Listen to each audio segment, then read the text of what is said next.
The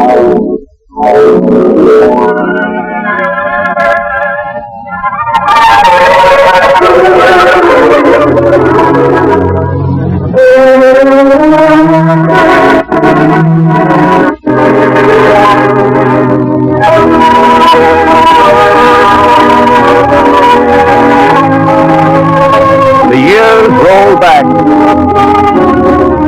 and you are in the Brownstone Theater. It's a theater of memories, this Brownstone Theater. Your own memories, perhaps. For here there are plays you may have enjoyed once upon a time. Plays that have entertained many an audience in many a theater. Plays you will still enjoy.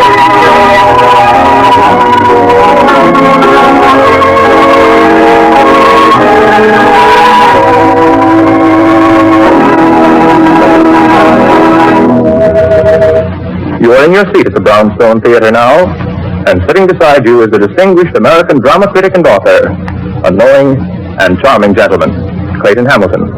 May we introduce you to Clayton Hamilton?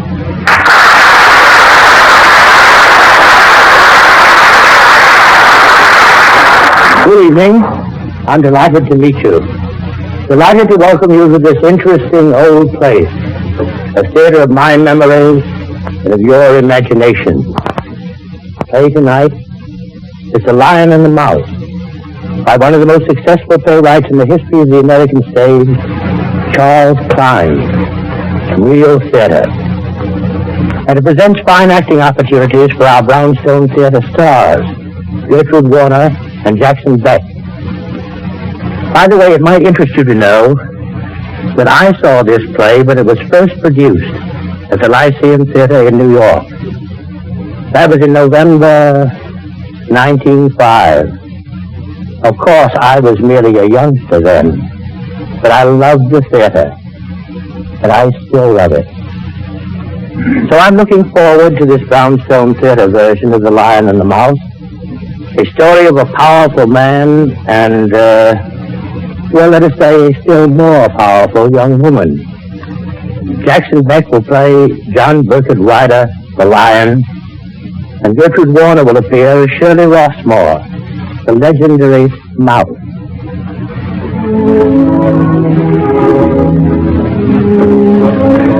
Now let's enjoy the play together. The first act shows us a living room in the home of Shirley's parents, Judge and Mrs. Rossmore, in a little village on Long Island. As the curtain rises, an old friend of Judge Rossmore's enters.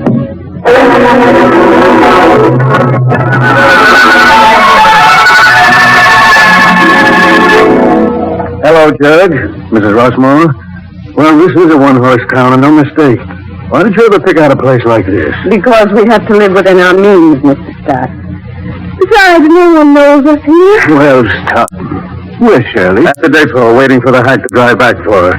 I came ahead to prepare you. Prepare us?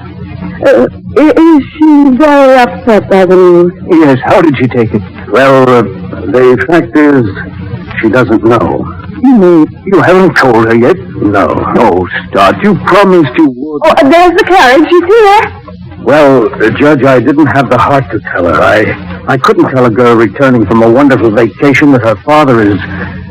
Well, go on. Say it. Disgraced. Ruined. You know how much she loves you, Judge.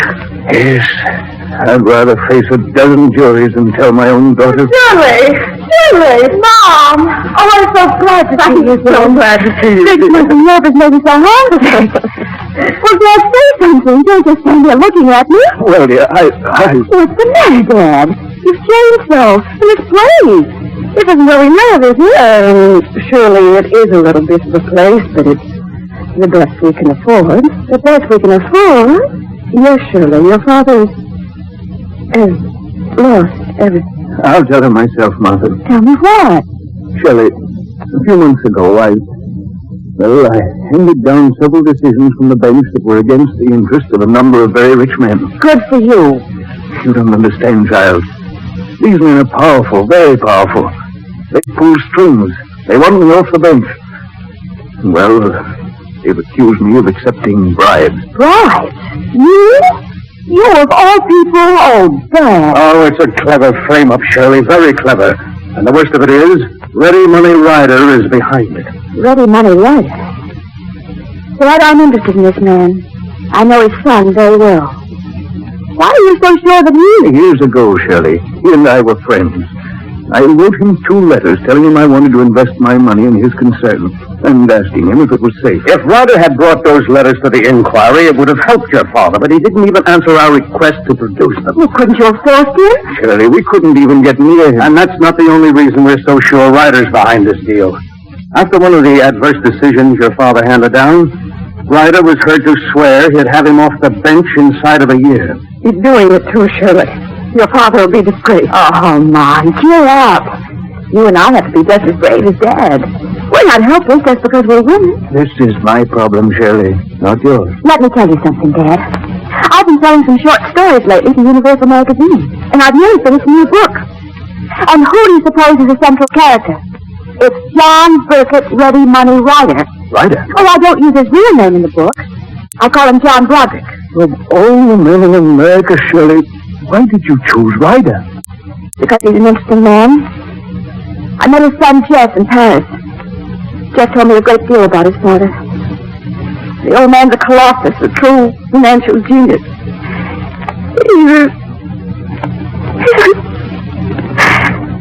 Oh, why couldn't it be anybody else but Jeff's father? Is Jefferson Ryder the boy you wrote me about, Shirley? Yes, Mother. Jeff Ryder is the boy.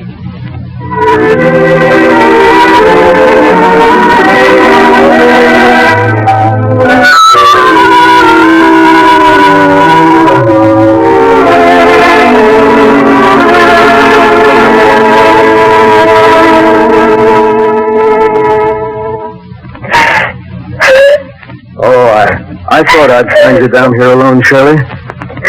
That's right, child. Have a good cry. You've earned it. I'm sorry. Oh, Mr. Scott. Yes?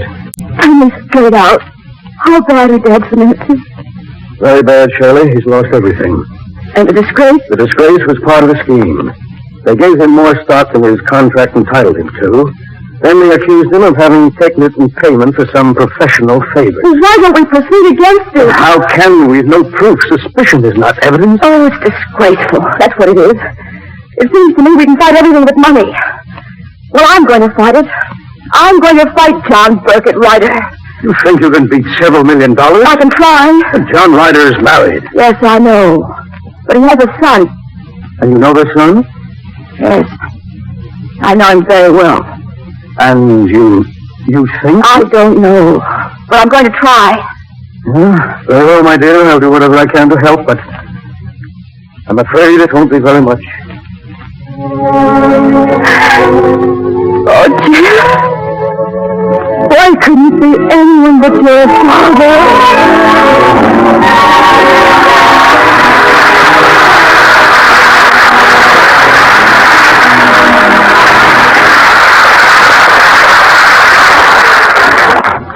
Well, there we have the makings of quite a conflict. John Burkett Ryder versus Shirley Rossmore. And I can promise you there will be a conflict when they meet in the second act of The Lion and the Mouse here in the Brownstone Theater. You know, of course, that these Brownstone Theater presentations are condensed versions of the plays, and our intermissions are condensed also. So now we're ready for the second act, which takes place in the private library of the Ryder Mansion on Fifth Avenue. We shall find young Jeff Ryder slumped in a chair reading a book as his father's secretary, Miss Collins, enters. Now the curtain is going up. We are ready for Act 2 for The Lion and the Mouse.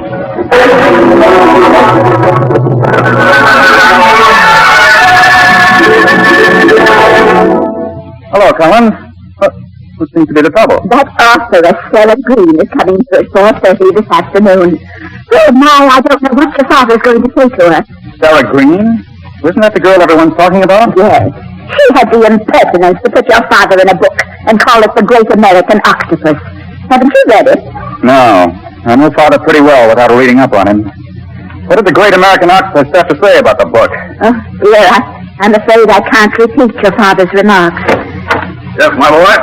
Mr. Ryder, Senator Roberts is waiting to see you. Can't see him today. But he's been waiting 2 hours. Patience is a virtue, Collins. Great Scott, with transatlantic, transpacific, and transcontinental on my shoulders, I can't take time to talk to every senator who sits in my waiting room. Very well, Mr. Ryder, I'll tell him. Incidentally, Collins, I want you to show Miss Green up as soon as she arrives. Yes, sir. Jeff, what can I do for you, my boy? Father, I'm not exactly a boy anymore. I'm well over 25. All right, my man. What can I do for you? Father, I want you to take me seriously. All right, be serious. But don't take so long about it. Father, you're very unfair to me. You planned my whole life for me. You even want to do my thinking for me. Don't be a fool, Jeff. I don't want to think for you. You can do anything you please, except marry that Rossmore girl. It's been 3 months since you came back from Europe, and it's high time you forgot about her. I've tried hard enough to forget her. I can't. Father, I want to go away. Someplace where I can meet people on an equal basis. Someplace where I'm not pointed out as the son of Ready Money Ryder. Then go. I'm not fool enough to suppose I can keep you here against your will. But I can prevent you from throwing yourself away on the daughter of a man who is about to be disgraced. By heaven, Jefferson, I will.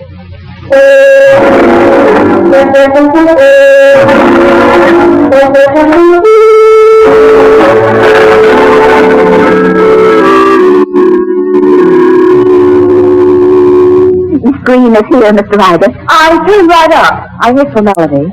Oh, please go on smoking, Mr. Ryder. I don't mind in the least. Thank you. You're Miss Green. That's my nom de plume. Won't you sit down? Thank you. You're younger than I thought you were, much younger. Time will remedy that. I wanted to see you about this book. Oh, have you read it? Yes. I'll come straight to the point. Where did you find the character of the central figure? The octopus, as you call him, John Broderick. From imagination, of course. You sketched a pretty big man here. He has big possibilities, but I'm afraid he makes little use of them. Miss Green, what do you think of him personally? I think he's one of the greatest criminals the world ever produced. That's rather strong. Of course, no such man really exists. Of course. But you didn't ask me where I'm going to talk about my book. No, I didn't. I want you to undertake a little work for me. I want you to put my autobiography together from this material I have here. Confound it, Miss Green, where did you get the details of the great octopus? From imagination. And from what I've read about the American millionaire. I refer to what you haven't read. For instance, here on page 62. When Broderick was a youth, he had an Indian girl tattooed above his forearm. Who told you I was tattooed when I was a boy? You? Why, what a coincidence. Here's another coincidence. John Broderick loved a poor farm girl in Vermont, but married a young woman who had money. That's what happened to me. I married a girl with money. Lots of men marry for money. I said with money. What about this part here? John Broderick was intensely afraid of death. I've never mentioned that to a living soul. Most very wealthy men are afraid of death. Death is the one thing that can separate them from their money. You're quite a character, Miss Green. You interest me. Think so. I want you to make as good a book of this stuff I have here as you did out of your own imagination.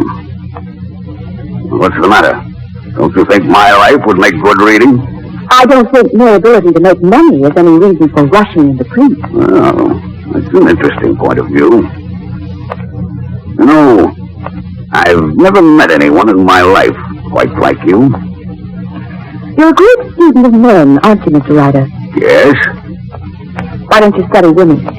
I'm studying you, but I don't seem to make much headway. But I like you. I'm going to introduce you to my wife and son. I think you'll be a good influence on the boy. What's wrong with him? Is he wild? Oh, wish you were. He's fallen in love with the world woman, I suppose. How did you guess? I imagine no woman would be the right woman unless you selected her yourself. Well, of all... Miss Green, this girl's father is about to be disgraced. What would you have me do, approve? Is the man by any chance Judge Rossmore? Yes. How'd you guess that? Well, knowing your character, I would judge you'd have good reason to hate the man. I know very little about him except that he's about to be removed from office. Then he's decided before he's even tried. Whose side do you want? Why do you ask? I don't know. It interests me. I'm not on any side. Then why don't you help him? Help him? Not the slightest chance. I disagree with his policy and his methods. This girl, I'm afraid you don't understand. I see. Those letters on your desk. Are they from Judge Rossmore? You know his handwriting? His name is on the envelope. You don't miss a thing, do you? I can't. Not if I'm going to write a book about you. Then we'll consider the matter settled. You'll come and stay here with my family for 2 months and study me. Father, I hope I'm not intruding, but I leave tomorrow. We'll talk about that later, Jeff. I want you to meet Miss Green. Miss Green? This is my son, Jefferson. Miss Green? Yes, Miss Green, the writer. If you'll pardon me for a moment, I'll ring for tea. Shirley. Miss Green. Miss Green, then, but I don't... Well, Jeff, she's quite a young girl to be a writer, don't you think? Yes. She's quite a girl.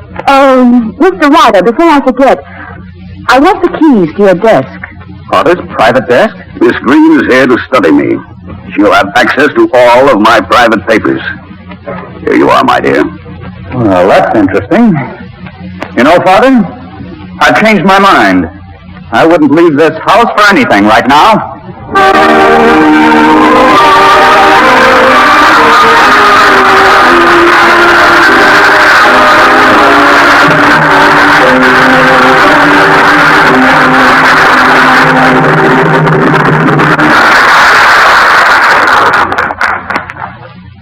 We would have a long intermission between the second and third acts of The Lion and the Mouse here in the Brownstone Theater. There isn't any scenery to change, and a time lapse of 2 months may be imagined in 2 minutes. I do hope that you're enjoying this first Brownstone Theater show. Our producer, Doc McGregor, tells me he's planning for next week The Witching Hour, a famous play by Augustus Thomas. And the week after that, a real romantic classic of the theater, David Garrick. I hope you'll become regular visitors at the Brownstone Theater and enjoy these fine old plays with us. And now, Act 3 of The Lion and the Mouse.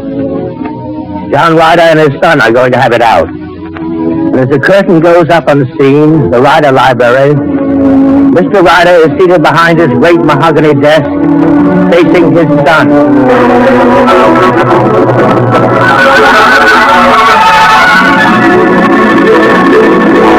Well, Jeff, you're the one who demanded this showdown. All right, now what is it? Father, I want to be honest with you. So I tell you openly, I intend to make Miss Rossmore my wife. All right, Jeff, my boy. You show me your cards, I'll show you mine. When I get through with Judge Rossmore at the hearing tomorrow, I'll start on his daughter. She won't have a shred of reputation left. I'll see you that. Father. Mr. Ryder, Mrs. Stott is waiting to see you.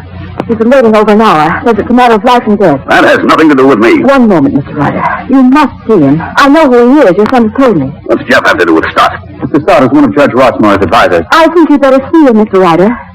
All right. Jeff, send Mr. Stott up. All right, Father.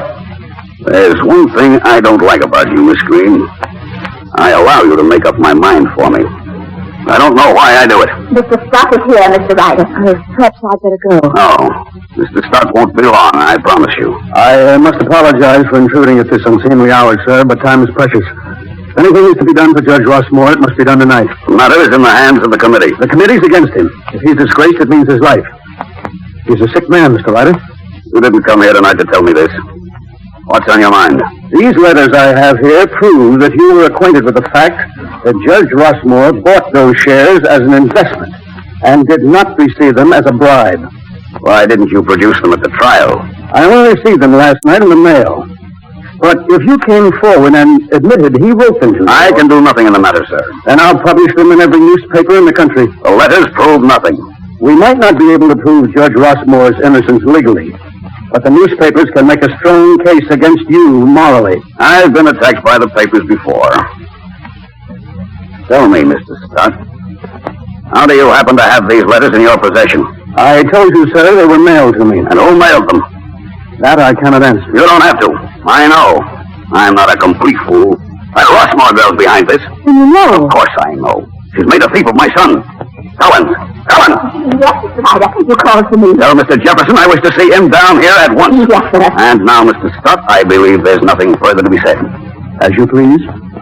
Good night. Mr. Ryder, please. Ah, you see, Miss Green, what this Rossmore woman has done to my son. Forced him to steal letters out of my desk. Forced him to work against me. Yes, you're right. It is the girl's fault. For me, Father? Jeff, what about the letters that were in this desk? Why, You took them and sent them to Judge Stott, didn't you? yes. No. I thought so. You sacrificed your own father to save that woman. It's high time you and I had a long talk, son. A final talk. Now, don't go, Miss Green. As the writer of my autobiography, you should witness this scene. I don't need to witness any scene to write the final pages of the book. I know what they are, because I know you. You could save Judge Rossmore's life, but would you? No, you wouldn't lift a finger. Mr. Stott's story has quite aroused your sympathy. Yes, it has. But you've no sympathy for me. Not even when my own son has turned against me. I haven't turned against you, Father. You knew I was in love with Shirley long before you started trying to get Judge Rossmore off the bench. And you know as well as I do he's innocent. Mr. Ryder is not interested in innocence or guilt. All he wants to do is to crucify the judge as a warning to others not to fight the money classes. Justice must not interfere with the money gods of this world. It's the survival of the fittest. Oh, use your great power for good, Mr. Ryder. My George, I give you credit, Miss Green. You put up an excellent argument. Suppose this Rossmore girl promised she'd never see your son again. No. Why should she? Jeff, my boy, you see how this girl pleads your case. She loves you. She's worth 1,000 Shirley Rossmores. Make her your wife. Make her my wife? Yes, son, marry her. What do you say? Well, yes, but I can't ask her now. I will, then, by heaven. Miss Green, my son wishes to marry you. What do you say? Well, Well, Miss Green? Oh, I can't go on with all this lying and deceiving. Everything about me is false, Mr. Ryder. Everything you know, everything you've heard. Shirley. Yes, Shirley Rossmore. Right here in your home, fighting for her father's life.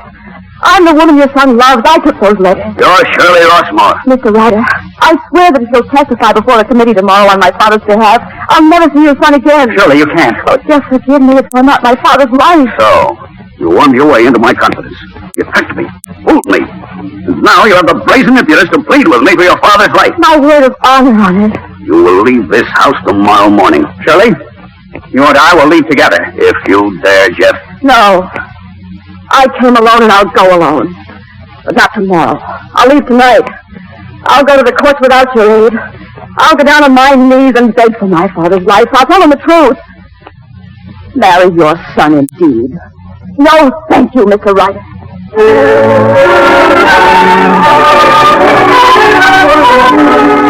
I'm sorry, Miss Green, but the first train out of here doesn't leave till 7 a.m. Oh, hire me a hat, anything. I'm sorry, ma'am, but there isn't anything I can do.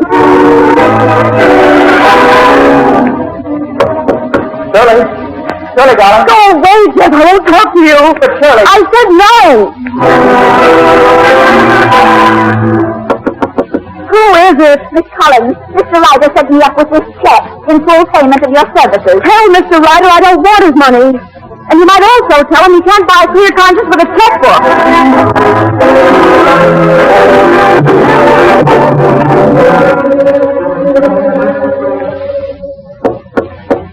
Whoever it is, please go away. I don't receive visitors at 5 a.m. Miss Green. I mean Miss Rossmore. It's me, Mr. Ryder. I'm asleep. I haven't slept a wink all night. I haven't even closed my eyes. I want to talk to you very much. Please come out. Very well. You insist. Miss Green, Miss Rossmore, why did you return this money? Because I don't want it. It's yours. You earned it. I came here only to help my father, not to write the book. I'd feel much better if you take it. I'm not interested in making you feel better. Oh, thank you, Mr. Ryder. And now if you'll pardon me, I must catch my train. That's just the point, Miss Green. Confound it, you're making it very hard for me to speak. I've called the investigating committee. Yes, I got them out of bed just for you. Well? Miss Rossmore, there's a weak link in every man's chain, and this is mine. I want your respect. I know I can't buy it, so I want to earn it. Confound it, I want you to marry my son. I want you and my family. And if I refuse? You see, Father, she's going to be stubborn. Yes, I'm not stubborn. You are too. Jeff's right, you are. I have to face a dozen men tomorrow morning. I have to retract every statement I've made in the past. Your father will be cleared of the charges, but my name is going to suffer. You know why I'm doing it? Frankly, no. But I don't care. Not if my father will be safe. It's because I always want what I can't get. I leave in 15 minutes. Will you trust me to go alone, or would you like to come with me? I trust you.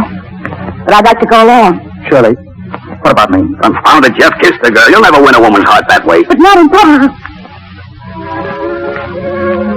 Oh, Jim. Shirley, darling, will you marry me? Jeff, Don't take no for an answer, Jeff. Of course she will.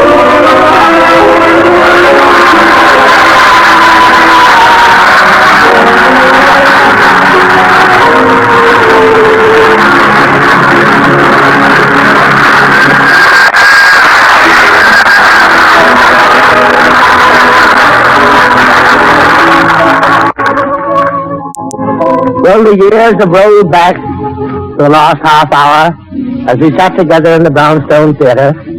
I hope you enjoyed this performance of Charles Klein's play The Lion and the Mouse as much as I did. I've enjoyed meeting you, too. And I want to invite you to the next performance of the Brownstone Theater, when we shall present The Witching Hour, one of the most famous of American plays. It was written by Augustus Thomas, the foremost playwright of his generation. Gus Thomas was a good friend of mine, and I'm certainly looking forward to hearing his masterpiece again next week. And I'm also looking forward to the pleasure of your company on that occasion. And so, until the witching hour, good night.